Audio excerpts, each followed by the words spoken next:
As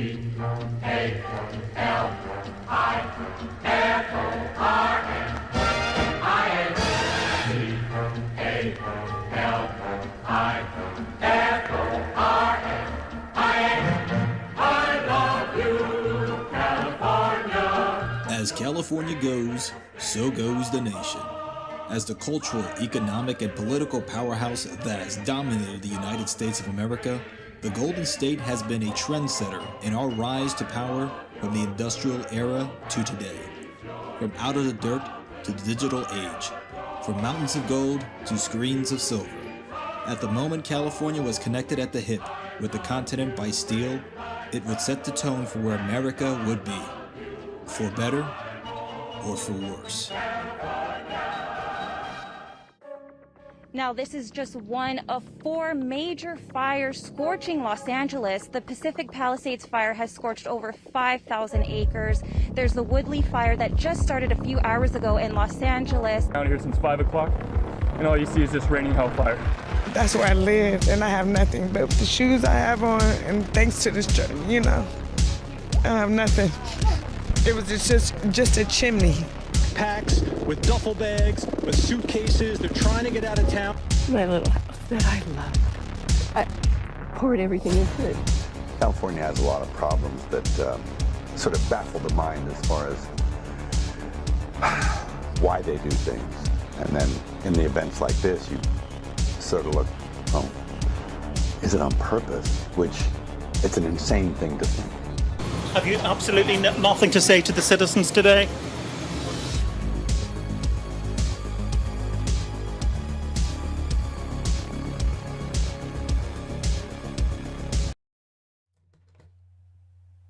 Hello, everybody! Welcome aboard. I hope you all enjoy that. We're coming back. We're back. We're getting there. That was a sneak preview. Of course, it's a work in progress to our next video, the first video that we're going to have back on the scene.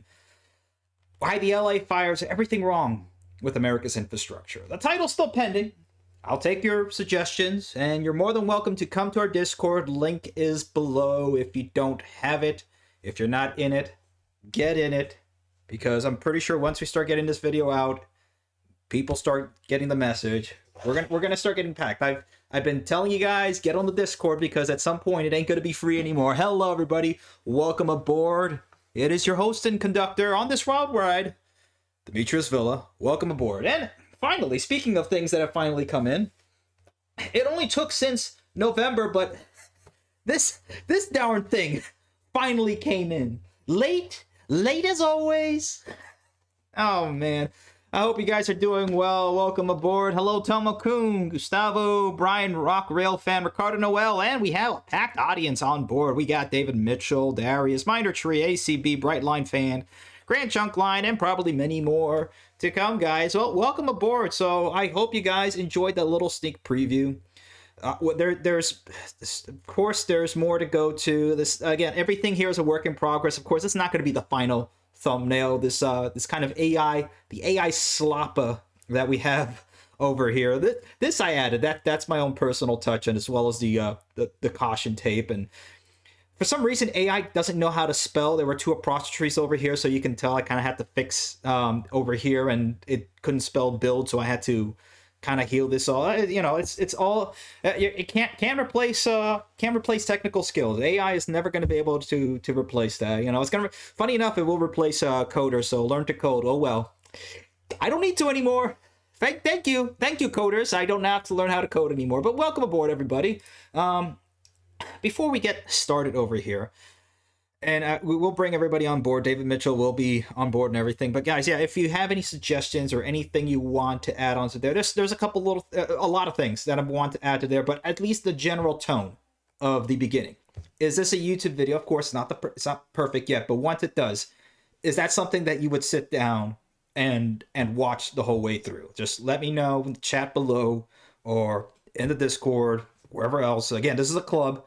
It's the first time I'm really doing this sort of thing to show you the process, and man, it was a pain to get it through Vegas and everything else. But man, I hope you guys are doing all right. We're doing good. So, and of course we will. It's still winter, so It's still eggnog season, even though some places keep hiding it. But now some of the good liquor stores are bringing it out now for $5, so can't complain. So here we go. But this was 6 months ago. Speaking of, the CEO, Brian Kelly, who was the original CEO, or I think one of the first CEOs of the California High-Speed Rail Authority, did step down back during 6 months ago, which is what we're talking about, August or so at this point. Let me go back. February, January, December, November, October. Yeah, about September, August. What happened after July, or let's say what happened right before? There was a certain event where it became pretty clear who was probably going to win. So let's think about that. The timing that this happened. We'll talk about that, and again, of course, we'll leave it open for you guys to go ahead and chime in on this. But it's the timing is interesting that Brian Kelly left, and of course, I am all in favor. And if you guys were following on our X, you guys can see I did chime in on this a lot, and it kind of started over here, where Trump did say this about the high-speed rail. It's the worst managed project I think I've ever seen, and I've seen some of the worst. Billions and billions, hundreds of billions of dollars over budget. In fact, I read where you could take every single person that was going to go on the train and get the finest limousine service in the world and take them back and forth with limousines, and you'd have hundreds of billions of dollars left over. It is the worst thing, and we're going to start an investigation in that because it's not possible. I built for a living, and I built on time, on budget.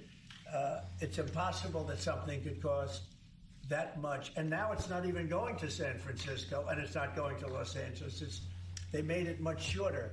So now it's at little places way away from San Francisco and way away from Los Angeles. No, we're going to start a big investigation on that because I've never seen anything like it. Nobody has ever seen anything like it. The worst overruns that there have ever been in the history of our country. Yeah, it goes to say, look, whether you like him or not, he's right about that. And it's again, like I said, the unfortunate part about the California... I've never seen it. Quiet! The unfortunate part about the California high-speed rail project is that it's beyond advanced mismanagement, failing not only their constituency, but the country. Simply put, it seems California HSR just doesn't want to build it. 10 years later, and nothing. Very shameful. Case in point, California high-speed rail failed to deliver, pissed people off, and it's lost its mandate. So this was a post that the California High-Speed Rail Authority went out last week or so, saying, look, we're building more concrete. And then somebody replied, I voted for HSR, and after the years of BS that followed, I absolutely wanted investigation. If this project was so great, you'd want one too. Exactly. This is a great thing. High-speed rail is a great thing. So if it's so great, where the hell is it? Why is it taking 10 years? How come Indonesia started on a high-speed rail project in 2018? It finished in 2023. Indonesia, which has not the desert. It's got swampy areas, it's got mountains, it's a tropical area and a hilly and volcanic area at that. Pretty hard to build. There's no need for tunnels in the Central Valley. It's a valley. There's nothing there. It's not that hard. It's just ridiculous.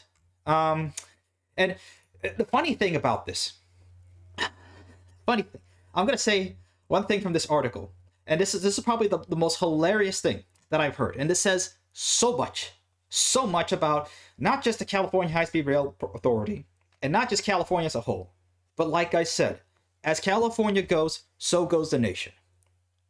And this is the problem that we're having here with this country. In 2022, the New York Times noted SNCF, or the French Railroad Company, is first trying to get a contract with California to assist with the project, but pulled out in 2011. And this was back, we're talking almost 14 years ago, okay? Saying, quote, they were leaving for North Africa, which was less politically dysfunctional. This is when the French are saying that California is is more politically dysfunctional than both France and North Africa. They were leaving for North Africa, which was less politically dysfunctional. SNCF had Morocco's bullet train operating in 2018, just 7 years later. So something is horribly wrong. Not just again, what's going on, what's happened with the fires, what's happened with the high-speed rail, what's happened with the reservoirs, with absolutely everything else in this country. It's the same damn problem over and over again. It is nuts, and it shouldn't be happening. It's sick. It really is. It is. Yeah, we're sick of the clowns in general who attack. Yeah, tell them. Yeah, we're sick of whatever on the wall. Yeah, I wish there was a wall, and this took a little too long to come in. I mean, I ordered this back in November, but look, let's see what happens, because a lot has been happening in terms of the tariffs, and I'll talk about that if you guys have. But I got a whole bunch of articles here and there and some other things, but. Let's focus on one thing, because we'll go to there and we'll talk about else. But let's bring on David Mitchell, and then we'll start bringing everybody else on board. So welcome aboard, David Mitchell. You're on. Wow, there are 9 people in the audience. Wow. Okay. Hey, boy. What's up, man? You doing good right now? Yeah. I'm here. I am here, and yeah, Brightline fan says this is a lot than just not knowing how to build high-speed. Exactly. Yeah, man, this is indicative of a much bigger problem in our country. You know, funny thing, I've been live for 18 minutes waiting on you. I'm sorry, man. I'm sorry. Oh man, but yeah. Oh man, it's been a long day, but here we are. But glad we're here. It was a good lead up. You know what crazy? The day before yesterday, we had another deadly plane crash that killed one person. That's another thing. These plane crashes, it's almost now one every week. Yep. Oh, I mean, we had 2 last week or the week before, or within a week span. Let's put it that way. There was 2 within a week span. I'm gonna say that I think that it's gonna be a bad year for aviation. Yeah. Which, speaking of, our new Department of Transportation Secretary is calling Boeing a national security issue and is hinting at new policies for EV drivers and a whole bunch of stuff. He's saying that there should be an investigation into Boeing. You're right. Look, you're right about that. And also, I will bring it up. The Eagle won the Super Bowl Sunday, man. Oh man, don't get Phil fired. Don't get me started on the Super Bowl, man. Oh man, I knew it was gonna be bad.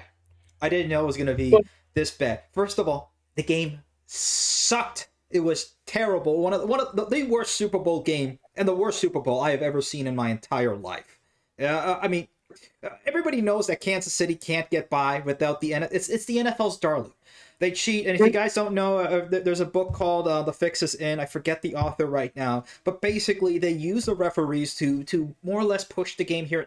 The Chiefs were so bad that the refs couldn't even save them. It was horrible. Okay, so the Buffalo Bills got robbed. That's number one. Number 2, yeah, the halftime was atrocious. I can't stand Kendrick Lamar. I've never been able to understand him, even with the closed captioning on. I don't understand that this is normal music that people listen to. And then third, the commercials were just absolutely bizarre. The country's in a... there's something culturally wrong with right now with the country. It's bad, man. Hey, well, one positive change that came out of it, guess who got booed to hell and back? Oh, thank goodness. So there's a light there. There's a light in the tunnel there. That finally Taylor Swift got what she deserved. A whole cacophony of boos. And we know the reason why. That's what she get for last year's Super Bowl. You remember? Yeah, it's just obvious. I mean, it's obvious that the NFL is doing this, and you know, I hope it's a good thing for people to understand that it's becoming a bit of a distraction, and I hope it tears people away that, you know, life is not all about sports. It's nice to see once in a while, but you know, it's a business. It's a big business, and if like what's going on with Dallas, with the Luka Doncic, that whole thing, that it's all a ruse for the Adelsons who own the team to basically build and change the laws of Texas to go ahead and build a casino. It's ridiculous. It's absolutely insane, sick, and wrong, and that's another problem in this country. Probably one of the biggest problems. Oh, speaking of that, I got a YouTube short to show you that actually speaks volumes about the problem with society today, you know, when it come to the boomers and all of that. No, don't get me started on that. And small disclosure for the boomers out there. And let me look directly at the camera over here so you guys can see me. Okay, we make fun of everybody over here. Okay, we hate on millennials, we hate on Zoomers, even though we're millennials and Zoomers, and everybody hates on us, and we laugh about it. Okay, whenever somebody says something about any boomer, the first thing I always hear from any boomer is like, "Well, that's not me. I know that. It's true. I get it. I understand. Some of you are great. Okay, but the problem is, and I don't know if this is going to go into it, but there was a recent poll that was done. If I can find it, I probably can find it on Twitter. But the difference between generations of where they're going to when they're going to give or what they're building for their next generations, or for giving their wealth or their home. Like the majority of from millennials to Gen X says, yeah, I'm saving to help my children, or I'm going to give my house to my children. And every generation was like that, except for the baby boomers. It was a complete opposite flip. And that says something a lot. And again, let's be fair to the boomers, okay? They were basically completely psychologically operated on from the beginning, because they grew up with the TV. What the man on the TV said was true. The TV was the best friend. A lot of them can't even fall asleep without the TV, okay? I'm not thinking at anybody personally here, but let's be true and honest about that, okay? It's very sad what happened to them. It's true, but we have to understand and realize that, okay? Again, not all of you, but please, you guys, learn just general statistics, okay? When I say the boomers, it's not personal towards you, okay? Don't be a snowflake. Don't be a generation me. Don't be a Peter Pan generation, okay? For those of you, the boomers who are watching, we love you. We thank you, okay? And we understand that our generation's screwed up too. Okay, medically and everything else, there's a lot wrong with Zoomers and millennials. Speaking of Zoomers, the hair. What if I see one more damn broccoli top every time I go to the gym or anything? What is this hair? What is this? But it's still hilarious that these are the guys in charge just shutting down everything. It's absolutely hilarious, but man, this is hilarious. But Demetrius, so the YouTube short, because it speaks volume on why degenerate and emotionally online. Let's do this. Okay, let's do this. All right, come on. Yes, visit the site. Here we go. Older folks, why don't kids go outside anymore? Folks, why don't kids go outside anymore? The outside they built? I thought this was my hometown for a second. Adults, no skateboarding on the sidewalk, no loitering at the mall, no drumming in your yard. Funding for parks and buses is socialism. Libraries don't need to be open on evenings or weekends. Going to a movie should cost like $30 and That's okay. No, just to catch up with everybody. Adults, no skateboarding on the sidewalk, no loitering at the mall, no drumming in your yard. Funding for parks and buses is socialism. Libraries don't need to be open on evenings or weekends. Popcorn should probably cost another $30. Also, adults, why are the kids always up to no good? So this has actually been cited by academics as part of the major draw to online spaces, is the fact that just existing in public is reacted to with hostility and punishment. Gretchen McCulloch discussed this in her book, Because Internet, citing research shows teens and young adults want to be outside. We want to spend time in social places. It's just that there aren't any places to exist in public without being charged for it. It's absolutely true. That's true. Like, it's just crazy because here, James, there's a reason why our generation don't want to go outside anymore, because of how everybody treat everybody. It's just so hostile. Yeah, you know, it's part of it too. It's like every time now that since we moved, I have to go back to my old stomping ground, to a state park, and just to go there is like $7. Of course, I mean you can get the state pass and $50, but I mean it's a state park. Why do I have to pay to go into a state park that's owned by the state that I pay for tax dollars for, just so I can go ahead and ruck and hike in a public space without cars or people or anything else around. I want an actual space. I can't go hunting unless I go 50 miles out to go ahead and go hunt. I can't do that in my backyard. I can't go, well, I mean, let's not go, I can't forget it's the backyard now, but, you can't do stuff. That's the problem. That's why people, especially our generation, is upset, and that's why they're so messed up mentally. But yeah, there's a lot. There's a lot to go into. Also, brutalist infrastructure too. Like, let me be honest, the infrastructure that it built now is it's not good for mental health at all. Yeah.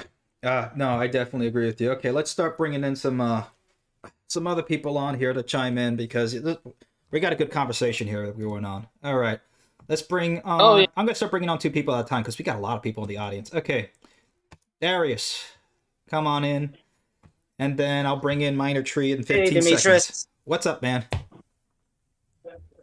You know what's interesting part of the flights and the bumpy road for aviation? It hasn't turned me away from aviation. In fact, it's got me more interested in aviation. Okay, so it's turned you, or it's gotten you more interested in aviation? Because flying is actually very versatile, and it's still one of the best ways to get around. Yeah, and definitely past 600, 700 miles. That's the best way to do it. And look, it's just what works. It's not just that. It's just that I'm also thinking of doing it for recreation and thinking of getting sport pilot. Well, speaking of piloting, if you want to talk about somebody who's a pilot, Minor Tree is on. There you go. He can speak a little bit more to that. Yeah, flying is fun, but it's one of the most expensive hobbies you can have. Yeah. As an occupation, if you want to go the airline route, it's terrible pay and long hours for the first 8 to 10 years, but after that, you're paid very well. It's just you're given bad flights and long hours for days on end for the first few years, so it's not that bad. But first, I wanted to ask you, have you gotten to talk to Alan Fisher lately? Because it sounds like all of Philadelphia is burning down around him because the Eagles won. Oh, man. And there's so many memes. You guys can see. We got to make sure he's okay. Let me see if I can find that one meme. And the fact that I've been getting it to Demetrius, that actually competent little drone that you actually got me for my birthday, it flew around. It stayed stable and 50-mile-an-hour gust, and I'm really enjoying it. Yeah, it's a little DJI Neo. I'm glad you like that, man. Yeah, I thought that would be a good starter for you, because the minis and the pros are a little bit. I mean, they're good, but the nice thing about the Neo is that if you want to go the FPV route, you can do that. If you want to go controller or whatever, it's a good starter drone. That's what I looked up, and it's pretty good. But yeah, speaking of Alan Fisher, let me see if I can bring that up, Minor Tree. Let me see. Where was it? Alan Fisher got into a whole tussle with this Lakshya Jian. Not quite sure if I'm saying his name there correctly, but it's funny. So he said, quote, "Next governor should cancel this project," referring to the California high-speed rail. "Some cost fallacies are real, and this is making a mockery of transit." And then Alan Fisher said, "Of course, a software engineer would be suggesting to not finish a project. You dorks barely maintain the same code for longer than 2 years before moving on to a new app. I don't want to hear it." He's absolutely right about that. And look, Alan Fisher, when he's right, and he's very good when it comes to transit. And we align on a lot. But of course, he's more on the central left, and I'm being very nice about that. Very generous. Yeah, very generous, exactly. And I'm very much to the right. Okay, let's put it that way. But yeah, he's 100% right, and his horseshoe theory here is making sense. We agree on this, because that's the problem with infrastructure. With spending now is that the country has turned from. Notice the change between the 1960s to today. That once we started getting rid. Yeah, once we started getting rid of manufacturing in this country, that's when we really started to see a downturn. Now, of course, we saw the big upsurge in the 80s, but really, if you can really look at the money that was made in the 80s, it was basically selling off America. That's why people were making a whole bunch of money when you really think about it. And that's the thing, is that we've changed from a manufacturing and making actual physical goods, making actual physical stuff, to an economy that's service based, or just not really selling anything. It's either making money through finance, or just interest and carried interest, and a whole bunch of other weird schemes to go ahead and make money by using money. Which is that's another thing that I'm not going to get into that, because I could be here all night talking about the evils of interest and usury and everything else. And then you have the other side of it, which is just making software, or service as a software, or software as a service, whatever, SaaS. And they basically, they turn out one thing, they up the price, and then they sell it. Like what Vivek did with his pharmaceutical plant, which is, by the way, that's how he made his money. He just basically bought this failing pharmaceutical company, got his mom to, because she's a doctor or whatever, to say, yeah, this medicine is going to work, boosted up the price, and then sold it at the top, and basically pulled a rug pull on the investors and made off with that. It was all vaporware. That's the problem with this country. We don't make, there's nothing real. We just make vaporware. Oh, speaking of that, Dimitri, I got a meme I made that is super funny out of a post. All right, let's see that. Yeah. Like, read it. It's super funny. Yeah. No wonder why manufacturing in America has gone so weaker than it seems. Yeah. Than it already seems. It's really sad. Okay, David, hold on. I'm trying to see this, because let me see. Open in browser. Here we go. And on top of that, will you be when my you kind of think of Valentine? When you kind of and read comments at the bottom. All right, that's funny, guys. There you go. There's your Valentine's Day card, everybody. Don't forget, it's on Friday. It's coming up. So if you haven't set a reservation yet, or you haven't got your food to make it at home, you basically have 48 hours to take care of it. Okay. Amtrak says, Chugi says, sends this to your crush, October Sky. I'm sorry, my heart belongs to a P-42.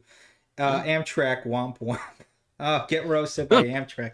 That's pretty sad, man, to get roasted by Amtrak, but hell, that's hilarious. Normally, Wendy's does the roasting, but I'm guessing Amtrak's getting on it now.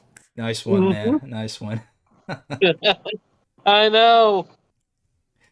Man. But yeah, this is just it's a crazy time we're heading into, guys. I mean, it's just nuts that all this is happening at the same time. And speaking of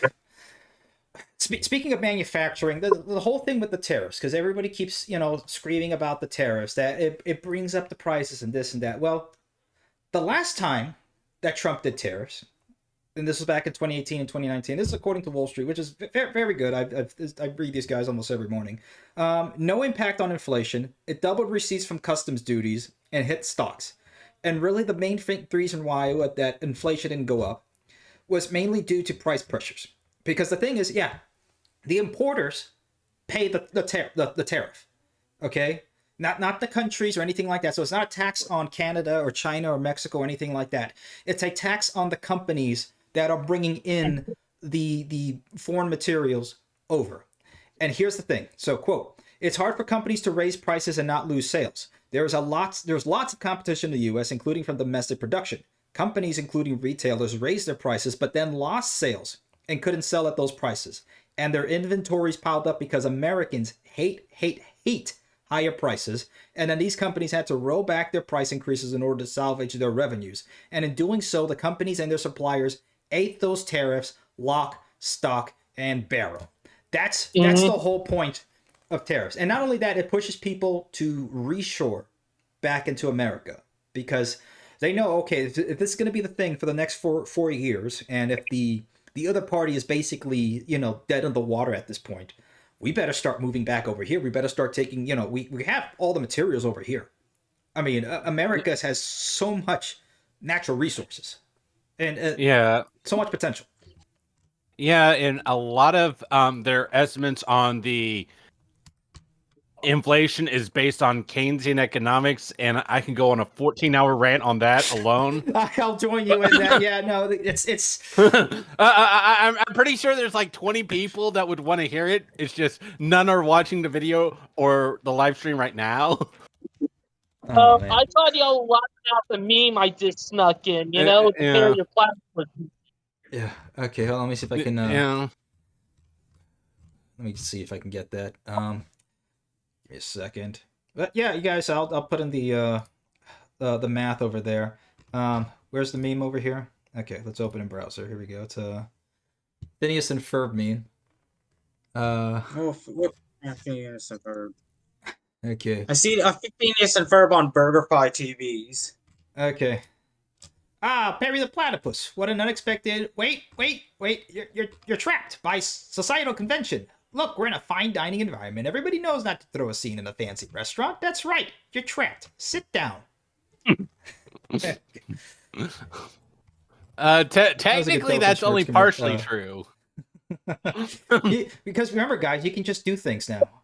You can just do things. Okay, but yeah. Okay, so I mean, it's improper, but it's not illegal. Worse things have happened. So yeah. Okay, so basics about tariffs. Tariffs have two roles: raising taxes, which the U.S. desperately needs, and changing the economic map for domestic production. U.S. trading partners have used tariffs extensively to raise taxes and to protect and support their own industries at the expense of U.S. production and exports. Yeah, here's the thing. When you're playing a rigged game, okay, we're the only economy that says, oh, we're a free market. Does China play by a free market? Does Europe, the EU, play by a free market or any? No, nobody plays by those rules. The only people who benefit from a free market are, well, the people like the Larry Finks or the Adelsons or any of those people, the people who are making, millions of dollars off of whatever U.S. aid that has, now appeared, and then use that against you.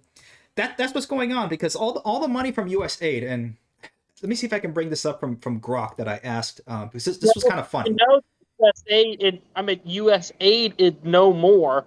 They disbanded it. Yeah, it's just crazy. Let me see, where are my... Yeah, it's U.S. Let me see if I can find the history. AID, not aid. Yeah. It's a misnomer. Yeah, it's U.S. aid. Here we go. Well, the way they've acted, they're but to people with AIDS. Yeah, here we go. All right, so here we are. Quote: with the amount of waste uncovered by USA or USAID in the last 4 years, how many times over would the money have covered a nationwide high-speed rail system? Use the popular map and Japanese Shinkansen cost per numbers. So this was, I think this was back last week. This is going to be interesting. Yeah, this was back last week, but here we go. So let's say they spent $500 billion, because it doesn't have specific data now. I can ask it, but here. Cost of a nationwide high-speed system in the United States, the cost of building would be, quote, an estimate from 2009 suggested over $500 billion, but using the Japanese cost, if we convert that, it's $144 billion to connect the high-speed rail network in the United States of 5,000 miles. So... With the lack of USAID waste data, we can't accurately calculate how many times this waste would cover the cost of nationwide high-speed rail. However, here's a theoretical example. If we were to assume hypothetical waste of $500 billion, this would cover the $144 billion cost approximately 3.47 times over. So that's why you don't have a nationwide infrastructure of any sort. This is why you don't have developed infrastructure, because Iraqi Sesame Street. There you go, guys. Thank you, USAID for stealing our money and wasting it out. That's the problem, is that they all went out to everywhere else. It's just insane. Let me see if I can ask. Are you sure you don't want to have tens of millions of dollars being sent over to gender affirming care in Afghanistan for 1 year alone? Oh man, that's just nuts. Okay, so let me ask it. Quote: any more recent numbers on USAID to aid in this calculation? Yeah, here we go. Okay, USAID waste now exceeds 300 million and climbing. Given these figures, there we go. 30% of waste on the 36.4 billion budget. Yeah, there you go. So there, it's let's say $15 billion of waste. That's a Las Vegas. The LA to Las Vegas thing right there. That's it. So it's just a measly, what, 250 miles of high-speed rail, mostly single track per year. That's just nuts. Yeah, even with the higher estimate of waste, 30% of $36.5 billion, this amount would cover less than 8% of the cost of a hypothetical 500 mile.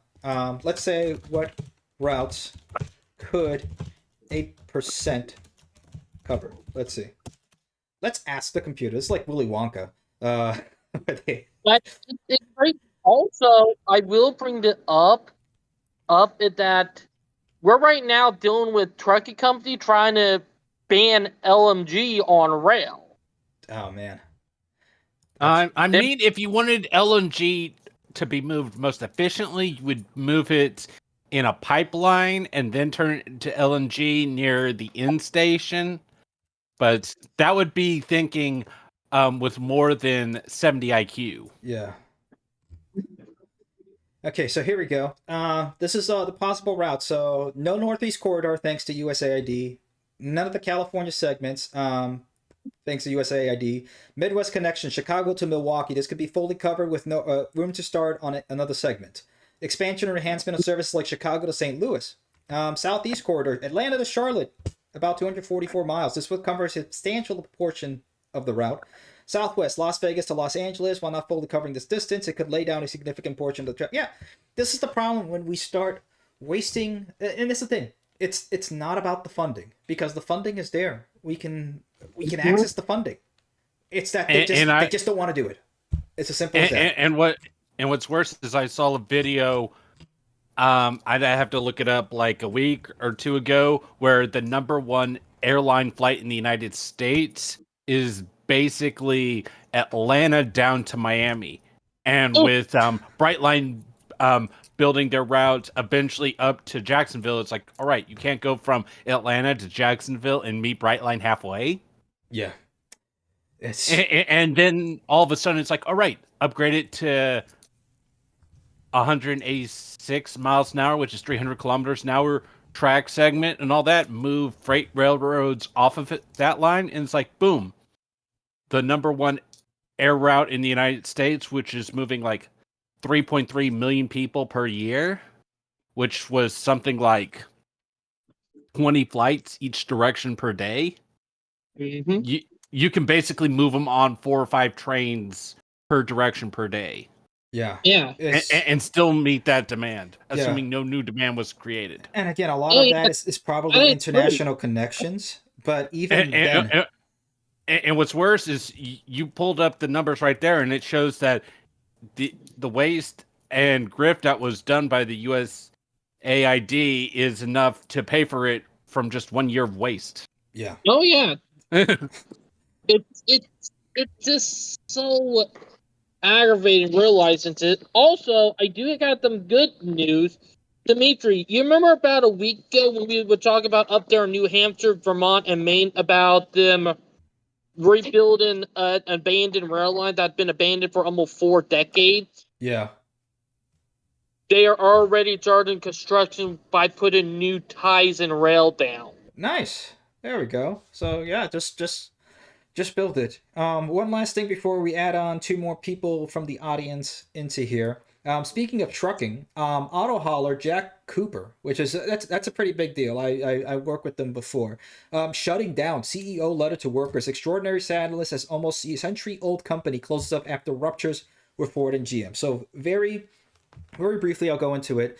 Most of the cars produced by Ford and GM are hauled off again by truck, but Jack Cooper was like the number one hauler. Now, without that demand coming in, because here again, the whole thing with tariffs, because look, we've had a free economy, right? Free. There we go. It's all free market, right? But the cost of cars have not gone down. They've only done the opposite. So the whole thing, there you go, of Keynesian economics of having it didn't work. There you go. More cars did not decrease the price of automobiles. They've only increased tremendously to the point that you can't even afford it. So now people don't want to buy new cars. Heck, people can't even afford used cars because that's also pushed up the price of used cars because the demand has now gone up for that. But since there's nobody's buying the cars and the inventory lots are filling up, now they can't even make enough cars to even meet the demand for Jack Cooper. So there you go. It's a whole lot of people now that are going to be out of a job, and that's it. And that's the problem. If we could not only, let's say, tariff the hell out of these other countries and start bringing in more production back over here and using our own materials, bring down the pricing. Not only that, but also get rid of things like the CAFE standards, so we can start building cheaper, smaller automobiles again. Okay, because that and start bringing people back into work. Not only that, all the short lines that are going to be moving those vehicles or anywhere else, like David, like you mentioned before, Volvo in South Carolina, they're connected up to a short line railroad. There you go. I mean, there's just so many easy ways to fix this country. It's not a short line railroad, it's a regional railroad called Palmetto Rail. It used to have been a short line railroad, but they upgraded it to a regional rail because it got 6 rail lines now. Back in the day, it used to have been about 1 or 2, but now because they got 6 different rail lines in 6 different areas in the state, they're now counted at a regional. So they've been growing. They've been upgraded from a class 3 to a class 2. Yeah, that's pretty good. And moving up. And as we bring in the new people right now, everybody else in chat, press F to pay your respects. Oh man, there you are. But here we go. Okay, let's bring in everybody else over here. ACB and Grand Chunk Line. There we go. Let's bring in people as much. It is I, your favorite president, who is draining the swamp. And also, I'm going to go after California HSR next. We're going to find out where the money actually went, because in that amount of time, Japan built 2 new rail lines, or expanded 2 rail lines, and not a single mile of track has been laid. I mean, so just disheartening. It's sad. It's very sad. Very sad. No, that's a good impression there, man. But we can do the job a lot better than they can, at a fraction of the cost, more efficiently and beautifully. Oh man, that's hilarious. I had to do that. That was a good one. That was a good one. That was a good one. Everybody, come on, let's get some cheers. 8 out of 10. I did realize, and I want to bring it up. It's something else. Like, I'm going to bring it up. If you're going to, and it's something that I think the U.S. government need to do. If companies are going to say, I'm going to shut my factory down and then go overseas and build a factory over there, that should fall under treason. Not just that, but I will add more insult to injury. If you do that, I will slap a 100% tariff on your product where it becomes impossible to sell in this country. Or just pass a law that he's allowed to slap whoever in the face on national television. Make it more entertaining. Don't do that. Yeah. Do that, and there will be a tariff. Yep. And another thing is too, what you guys were talking about before I came in. It's like, where did the money go? Seriously, all these billions over over 15 years. So I have nothing. I have a quick solution. Now it's not completely all fleshed out. It's just a framework. But I think this is a good framework. So, and this is just in a Twitter post that got, or X post that got 1 like. So I think we're doing good. This one's hitting numbers. It got 1 like. Which, by the way, guys, really big numbers. American Rail Club. We're getting there. We're getting there on X. Please join us. I'm gonna put the link there below, but and in the YouTube. But join in. Please get involved, because we got this is now the national stage to get things to get ideas out there, and we got to start pushing ideas. But here we are. So I said, get back. Quote, Oops, sorry. Ooh. Go ahead. What I'm going to say, like what I said a few minutes ago, like if you're going to build a factory overseas and then shut the factory in the U.S. down like a paper mill, steel mill, you're going to get charged with treason, either pay the death penalty or spend the rest of your life in jail. Well, yeah, according to starting the to think actual about it criminal now, code, that's really starting to become a national security risk. If you're really starting to think about it now. yeah, but the problem is according to the criminal code, if you commit treason and you're convicted of it, the only punishment is the death penalty. Yep. Seems extreme. So, but hey, so if extreme you measures. want to bring that, so if you want to bring those charges on, you have to make sure that they're going to stick. Yeah, they're not just made up. I mean, it's and I guess baseball bat nationalism is starting to catch on over here. So anyway,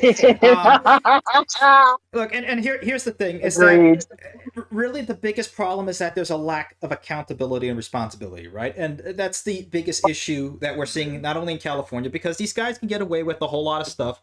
They basically stay in office to go there and grift and not get anything done. Which is why and the graft and the corruption it's nuts. There's a lot of ways to cut this through, and it's just crazy. But here very succinctly, from what I said next, in no way do any of us in the club want California HSR to fail. From San Diego to Humboldt should be the model. Main issue is the failure to deliver. The most populous state in our union should not take 10 years to deliver nada when third world countries build a mile a day. So I say, number 1, audit. 2, fire, and 3, reorganize. Nobody over the age of 45 on the board. Release the millennials and zoomers. We want it done. A JR Central, a DB, a Deutsche Bahn, a Renfe to consult. Pick one. Built by summer 2028. But that's extreme. I really don't care, Margaret. That's it. And an Iron Man meme. But yeah, so they've had time. Yeah. And that goes back to the question Tomo-kun asked at the beginning of the stream in the YouTube chats. Where did the money go? Well, the money went to study whether or not the previous study was studied properly, so that the next study can be studied to the point that it can be done. A study. Well, 66. Wait. I have my in Florida, we see all these. $66.6 million in consultants and being built. We see a lot of Come on. Pop up and being built. Somebody didn't get something off the freaking top, and they were hoping nobody would notice. Come on, you think we're that dumb? This is well, some people are. Yeah. Months ago, when we went to Costco, there was like no courtyard there. But then a few months we came back and we saw a tennis courtyard right next to that same area, right in that same area, right next to the apartment. It became pretty clear that it was a resort style condominium. Because it's private money and they have pressures to actually get it done. Yeah, and there's no contractor, the whole 9 yards. Yeah, it's not just private money either, because the one of the biggest issues, and I'm going to say something that some people don't agree with. I don't think they're going to build this whole 15-minute city thing is all a ruse. It's all a ruse for the Black Rocks, the Blackstones, the State Streets, and the Vanguards to buy up as much land as possible. And they're not going to want to build a 15-minute city. 15-minute city, that's just a city. That's just a walkable city. I can go to, when I went to Japan, everything was in, not 15 minutes, it was 5 minutes away from me. I can go downstairs, everything was in 2 blocks away. I wanted to get food, I wanted to go to the groceries, it was right there. It has nothing to do with the 15-minute city. It's all a big, giant land grab. Why? Because they want to turn everybody into renters. They don't want you to own anything. In existence in Europe. 15-minute cities are already in existence in Europe. And so, some people are going to disagree that, oh, no, they are going to build these 15... They can't even build a freaking railroad. They don't want much less a planned city. Yeah, much less a planned city. And it's the big thing is that they can't even build a house. Yeah, the problem was any expansions of the future. You got all these BlackRock, Vanguard, State Streets, or Blackstones, and they'll have a whole bunch of LLCs, like 150 LLCs, buy up a whole entire area. and they'll all collude with each It's other. not This like is we're gonna find out their shell company. yeah, and this is the problem. Yeah, free market, but you can't. How are you supposed to compete against a whole bunch of That's cartel? cronyism. Yeah, a cartel basically That's colluding. not free market. There's no way. That's not, it's not. cronyism. There, am I right? That is a straight up monopoly. That's stuff violent. Yeah, well, technically, since there would be multiple companies, it would be an oligarchy, and That's also even kind of then, an that would fall environmental concern. Yeah, but that would also fall under antitrust laws that are not being enforced. Mm-hmm. You're right. Like a made-up species, like the smelt fish or some Well, crap the smelt like that. is a real fish. The problem is it's an invasive species to that area of California. Yeah, it's crazy that this is it's not a thing. Classified as a pet. Yeah. No. Oh, speaking of that, I got another meme, and it and what he really doing in his pocket. Oh boy. Yeah, it may or may not be family friendly, so you might want to. All right, let's not show it on. David, we'll skip that one for now. But yeah, anything else that anybody wants to add on to there? Look, there's a lot of things. Let's say somebody like me and Alan Fisher agree on. There's a lot more that we can agree on in terms of the system is corrupt. There's a lot to do with these big massive and I hope Trump really does this tax on carried interest, because that's a main problem that we have this happening in our country, where these characters, these Finks and these Adelsons, they can just get away with a lot because they're making money, or they're using these sports teams to basically make off with billions of dollars without ever paying taxes. So that's why, and then you have foreign interest on top of that, using State Street or Blackstone to go ahead and buy foreign investments into real estate. You can't compete with that also needs to have the kibosh put on it too. Yeah, you're not going to be able to compete with some Chinese millionaire mogul that's going to be buying up your entire neighborhood and then pushing up the comp rates up skyward. You can't compete with that. So like David Mitchell came out later, like you just put out that video, is like why people can't go outside. Well, they can't also own a home either. Our generation can't own a home, so there's no place they feel secure. They can't because work. We've been priced out of the market. Yep, there's no manufacturing, there's no stable jobs, and that's why they can't have kids, or they can't have a family. It's not that they can't, it's just the difficulty level has been brought up to extremely high rates. So anybody who is married and having a family, societal pressure, exactly. Yeah, once you look into it, the United States has been in a housing shortfall of about 400,000 units per year, which that doesn't sound like much until you realize it's happened every single year for the last 30 years, guaranteed, possibly closer to 40. So at minimum, you're 12 million units short. And you're add thinking on 12 million's not a lot until you realize. On top of that. Until you realize one thing, there's about 350 million people. What is 12 million units? Yeah, that starts adding up quickly. So it's like, all right, you have a shortfall. So what happens when the shortfall goes? The prices of the individual units go up. Pair that with the recent interest rates going up. Now all of a sudden it's more expensive with higher interest rates to get the same house. So yeah, that $300,000 house is now $500,000. But oh wait, that $300,000 house had a 2% mortgage. Now you're lucky to get 5%. Yeah, you explained it perfectly right there, man. And that is a problem right there in itself. Like, that's highway robbery. It is. Well, it's good for those who bought in early enough to avoid the high interest. So if you wanted to avoid it, all you had to do was buy your house and be able to afford it pre-2020. 2018 would be the most ideal point for most of it. But after 2022, if you didn't have a house, you basically have to make like $250,000 a year or more in order to basically afford the average house. In order to get a good house, you got to get stupidly lucky and probably win the lottery, you know? Not necessarily, but a lot of lottery winners tend to splurge a lot, and which is why 70% of them go bankrupt within 5 years of winning. So It's not so much how much you make, but how well you plan for it. And right now, we basically have to wait for the housing market bubble to pop.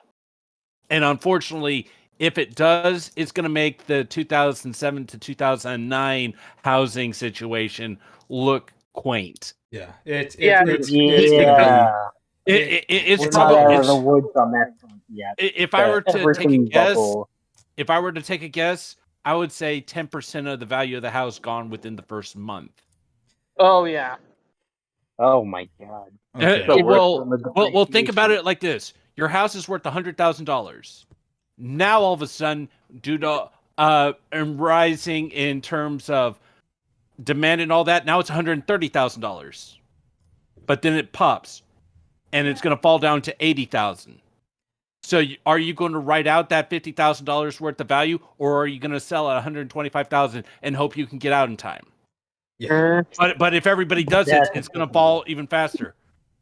Now, now if you say it's not $100,000, if it's $500,000, take those exact same numbers and multiply it by 5. Yeah. And that's the situation that's going to happen. Yeah, since none of us were able to go ahead and invest $1 million at the age of 2, here's what I was talking about before about this graph. And again, we've talked about millennials. Talked about I don't have to say it anymore. If you guys don't understand per capita, you don't understand that we're not personally talking about you. I don't know. Again, don't take it personally. Again, percentages per capita. These are all simple statistical concepts. I don't have to explain it or disclose myself anymore. But let's go over the graph. How generations plan to transfer assets. Agreement with the statement. Here's millennials and Gen X, which Gen X kind of, they're like in between. Some of them are like mega boomers and some of them are pretty chill people. But Gen X is a mixed bag. So we can all attest to that. But agreeing with the statement, I want the next generation to enjoy my money while I'm alive. 53% of millennials agree with that. 44% of Gen X. 21% of boomers.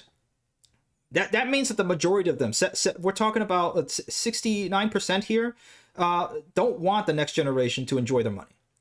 Millennials, I want to enjoy my money for myself while I'm alive. Only 15%. Gen X, only 11%. Boomers, 45%. So that's almost 5 times or 4 times. Both millennials and Gen X. Again, not a majority, but that's 4 times more. So that's kind of significant. And then the next one here.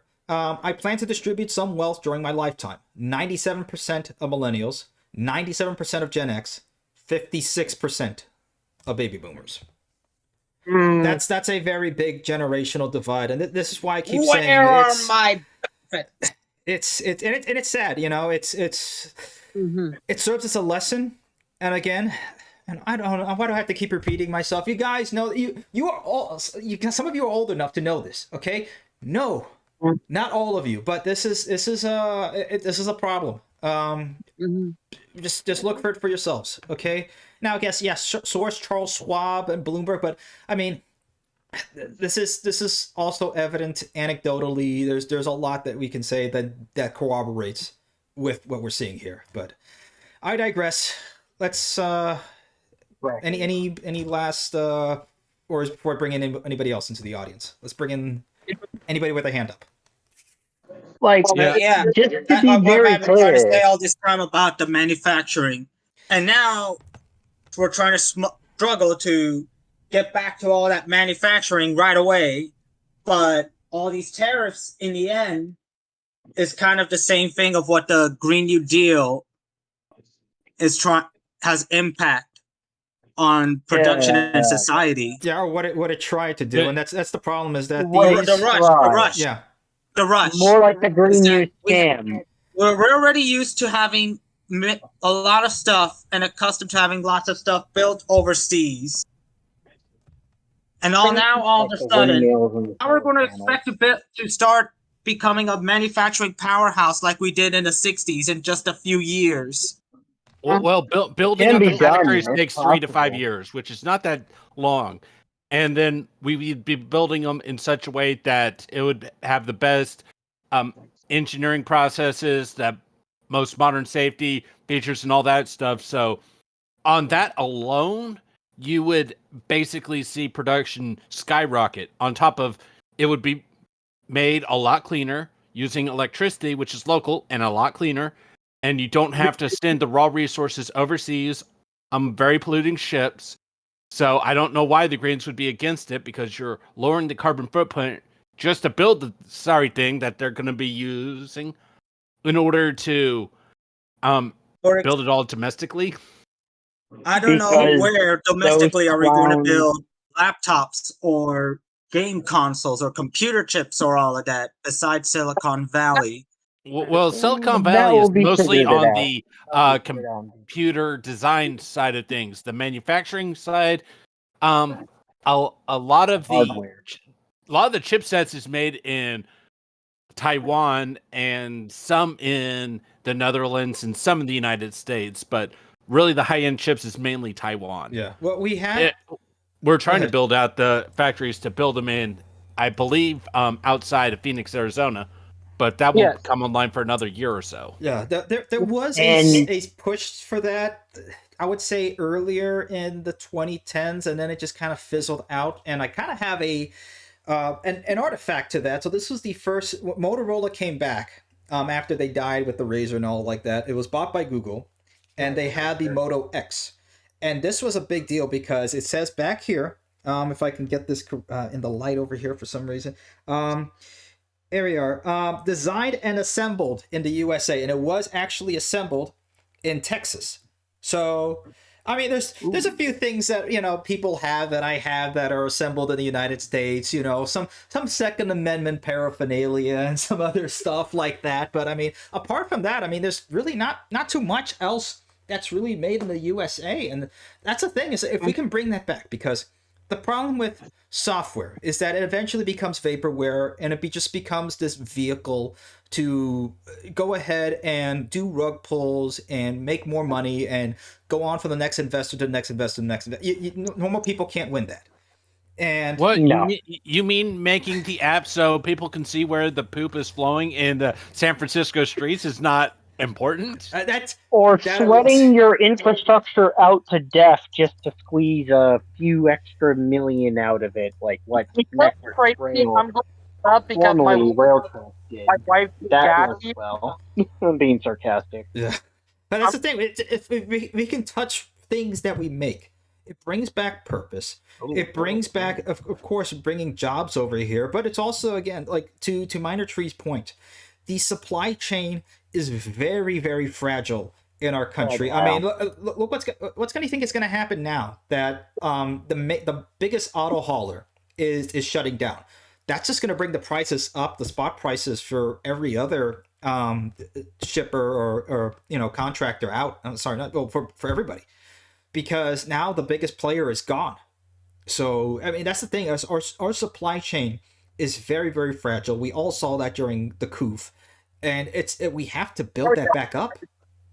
Yeah, and a lot of it can be done with a lot of smaller companies and a good number of mid-sized companies. So any one major company going out, it's not a big deal. But the problem is that the smaller companies can't exist because there's too much regulations and red tape preventing them from starting to begin with. And there's not too many. And also the insurance companies would kill them with the rate. Oh yeah. Over here. Let's not get into the insurance companies. All right, let's bring on everybody else in the audience over here.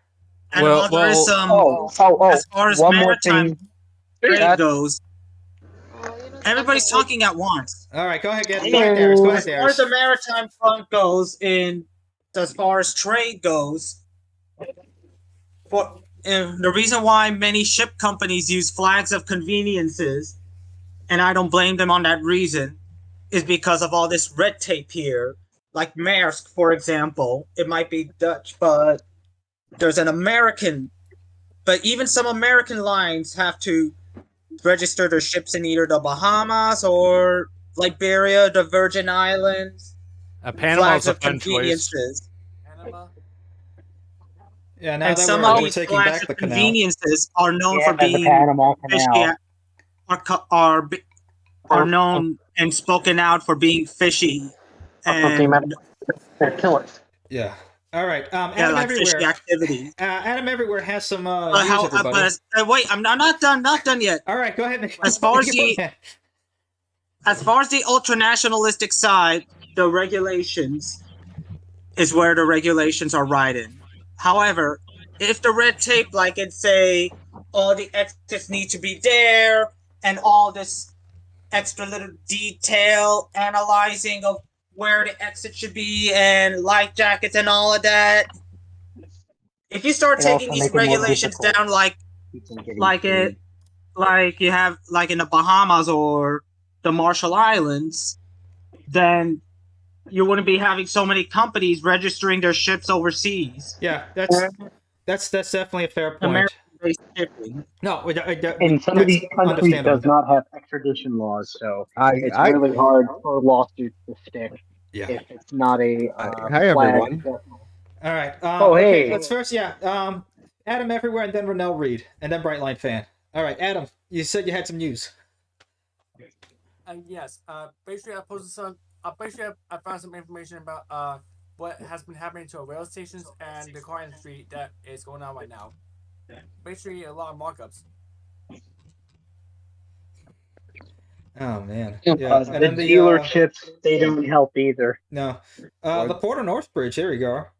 The posted that is complete. I'm saying it's just about done. Yeah, there you go. It's just about done. That's It's just missing one piece, just missing one arch piece, or is all the arch pieces there now? There you go. The whole page. You gotta click on the link. The last week live stream, I said this, that the Portal Bridge project might be done this year. Well, there you go. It's the year's not even all the way there, and there we go.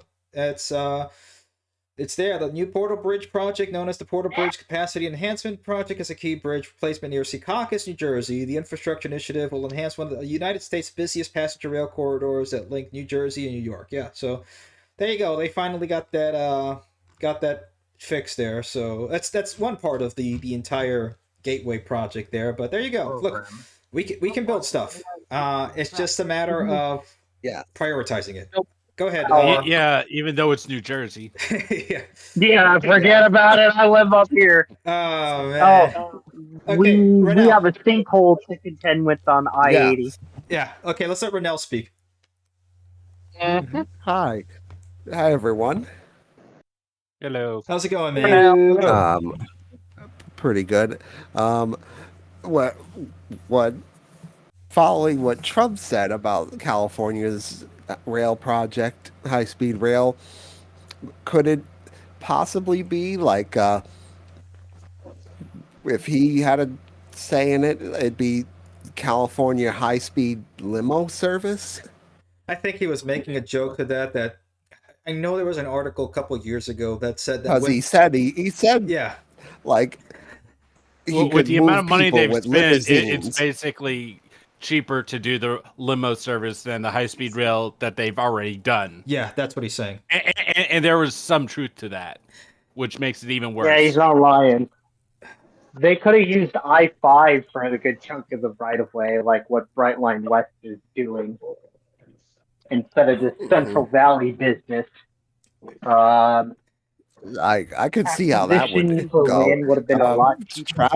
Travel in California's high-speed limos up to 125 miles per hour.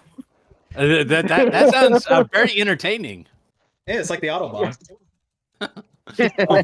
And knowing how some people drive, that would just be driving in normal traffic. Are they, keep it up with the train doing 220 if they're going to cancel the project? I don't know. I doubt they're going to cancel. Yeah, I don't think they'll cancel, and I don't think they'll even want to cancel. Well, I mean, the problem is that, let me see. Taking too long. Yeah, and here's the thing. So here's an article about the California High-Speed Rail Authority. The authority basically came into existence in 1993. The state created the Intercity High-Speed Rail Commission.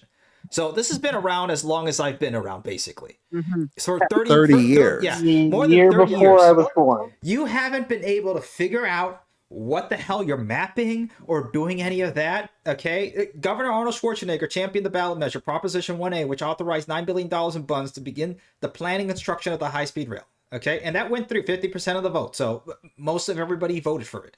Okay, so this is the thing: you have a majority vote. They've been working on this and planning this since the 90s, and nothing has been done. Yeah, I mean, logically, anybody should be pissed off. It's wrong. Yeah, too many hands in the cookie jar. Yeah. So this is a part in history where people would just not be mad. They would just be calling their friend to go get the tar and the other friend to go get the feathers, and we're gonna meet at the governor's mansion, and it's just gonna have a nice conversation. And if things don't go well, the tar and feathers go on the individual. I mean, come on, Minor Tree. I mean, the Louisville Sluggers. Come on, it's a little bit less expensive. I mean, we're talking about supply chain issues here. I mean, we have plenty of wood to go around. I mean, come on, but. It wouldn't hurt. But the baseball bat to the knees, it works, but it doesn't get the right motivation, because how do you explain that to the doctors? Oh, yeah, man. he tripped and fell down the stairs. Yeah, 5 times. Yeah, like good fellas.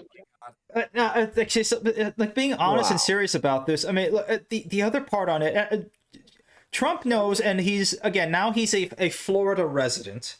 And he lives basically down the street from Brightline in Mar-a-Lago, or did live, or now he's back over in Washington. But he's aware of this. He's aware of Brightline West. He's not touching Brightline West, and that's the thing. They're not. Nobody in the DOT is touching that, and they kind of they're supportive of it. But the thing is that you see this happening in between Vegas. Let me see if I can. Oh, now it wants to. Okay, the students said they might possibly touch Brightline West. Let's see again. One thing is somebody saying something, and the other thing is happening. Like Trump says a lot of things, and then there's no wall. Okay, but let's see from what he says. Let's see what he actually does. Exactly, you're right. So wait and see. This is the problem. Las Vegas to Rancho is more or less happening, and I've been to Rancho. I seen where they're gonna build it, and it's right there connecting to the intercity rail line to connect to Los Angeles. I wish I can go all the way to Los Angeles, but one thing at a time. This is happening, and it's already in construction. Why is this still not in similar climate? They can't even build it over here in the Central Valley, where there's basically nothing. People are leaving California. They've had to go ahead and revise the ridership numbers due to the decrease in population across the state. Bakersfield and Fresno are known as probably the most depressing cities in the United States, because these used to be manufacturing and agricultural giants, and now they're not. So it's a problem. Ghost towns, right? Yeah, and they're losing population rapidly. Oh, I sent you a new meme. You're gonna laugh at this one. Oh man, it's not like it has nothing to do with the current. And at the rate they're building out California high-speed rail, Brightline West can end up finishing Las Vegas to Rancho Cucamonga, and then build Rancho Cucamonga over to Phoenix, Arizona, in the time they're going to take to build the Central Valley area. Yeah, this is just crazy. Brightline fan hasn't spoken yet. Brightline fans, anything you want to add in? Yeah, I just wanted to talk about the USAID protest going on against Doge. Okay, there are some politicians out there. Oh boy. Yeah, there are some. Oh, that's just the tip of the iceberg. Yeah, there are some politicians out there who doesn't want Doge to dissolve the USAID, and now they're going after the Department of Education. Yeah, I mean, what's next? I'm 100% glad for that. I mean, the Department of Education has damaged all our lives in some way or another. We've all been affected by the DOE and their just complete and utter just incompetence. Yeah, I mean, there's just so many ways to go. Incompetence, no child left behind. Yeah, and I'm glad if it's dead and dead for good. S in the chat for Department of Education. I mean, the amount of waste, and not only it's that, made me think of all those times. And remember PBS? And this is sponsored by whether it's Arthur or Dragon Tales. Sponsored by the United States Department of Education. Yeah, wait, but I thought it was sponsored by viewers like you. What happened to viewers like you? What are all the pledges and all that? What did that go to? When they get hooked on the taxpayer dole, they don't let it go until they're forced to. Yeah. Kicking and screaming. Here's the thing. Here's the thing. I've heard Chuck Schumer's speech about how this is a bad thing, that USAID is a good thing, and oh my gosh, he said that they're going to be after the IRS, which by the way, get good. It's good. And It's down with the income tax. With So all those the tariffs will actually do more good. with get all rid of the the income weeping tax. and gnashing of teeth going on around because of Doge, I'm gonna have to invest into a bigger tub just to catch all those sweet salty tears. Yeah, man, the salt mines are in full swing now. Right. Here's the thing. I don't know why these politicians are. Yeah, there's something sus about these politicians. Not gonna lie, they might be money laundering after these. There might be corruption in these. In the agencies. You used the wrong word. bank's closed. You used the wrong word. You said might. There is money laundering. Just how deep it goes, how far the rabbit hole goes, and all that money that they sent overseas could have been invested in our infrastructure and our defense here at home, not elsewhere. Oh, our greatest allies. Meanwhile, we have homeless veterans that are on the street. And we have a massive crime problem we're trying to sort out. I mean, it was worse before DJT came in, but starting to find out that our money went to go fund these Soros-backed DAs.